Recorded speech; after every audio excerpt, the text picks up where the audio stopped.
Perfect.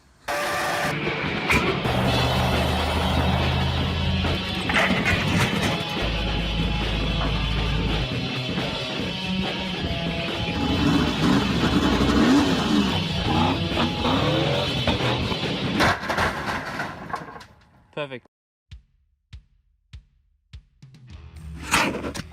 So Luke, how's Hilux meet going? It's fucking awesome, man. Same as it always goes. How long do we last this time? Well, we were on the trails for 15 minutes. I'd have to say so. Yeah. Has that got anything to do with the fact we couldn't change gears? Yeah. Probably, but you know. First reverse first on the key.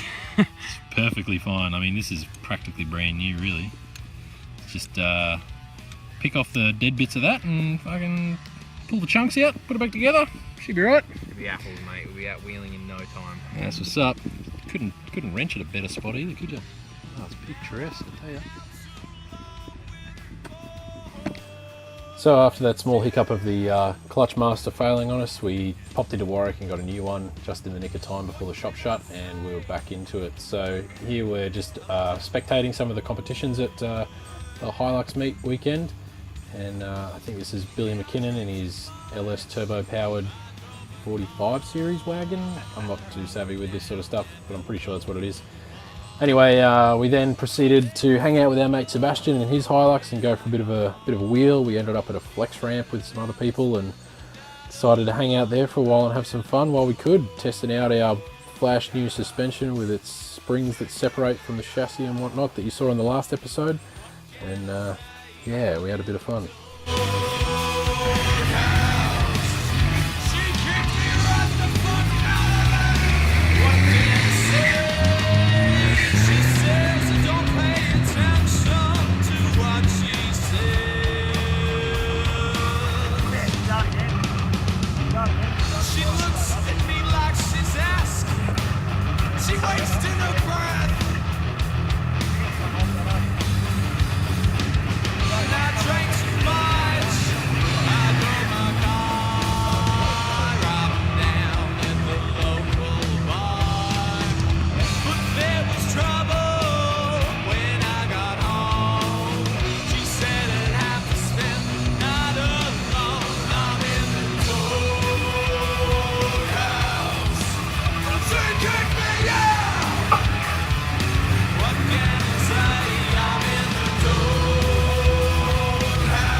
So as it's plain to see, the Hilux performed outstandingly on the flex ramp. One of the guys even commented if we had had the car running for the competition, we might have even won. So that was a nice compliment, but as Luke mentions, we're just here to hang out and have fun. So yeah, after we flexed it out like mad, we ended up hitting some trails and we didn't get too far before the following happened. So what ended up failing was the third link from the top of the diff has an adjustable nut in it, and the thread was not sufficient enough and it actually stripped out, and then it allowed the diff to rotate or walk itself back under the car, so the pinion pointed straight up, which then caused the tail shaft to wrap up quite nicely and rip up all our hard work on the suspension. So we then had an entire afternoon or evening with Sebastian of trying to recover the old Hilux. So towing it up the hill here was pretty painful to watch, but with front wheel drive and a winch, we did what we could.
On the tree on the right, I guess.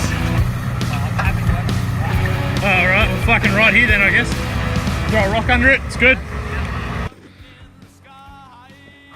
The greatest things about them Gem 1s, we goddamn cold beer. Yeah, well there's one track we're here for.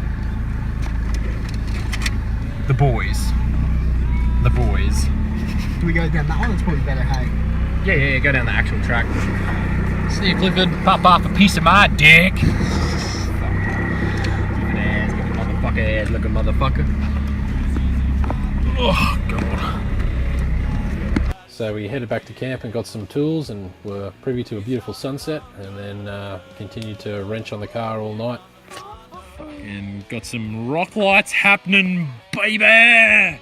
Some lights on the rock. You! Holding the whole car up, don't worry about it. Sorry?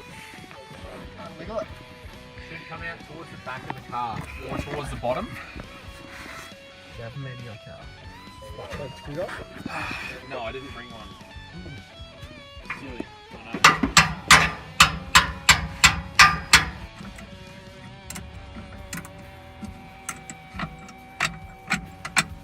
I know.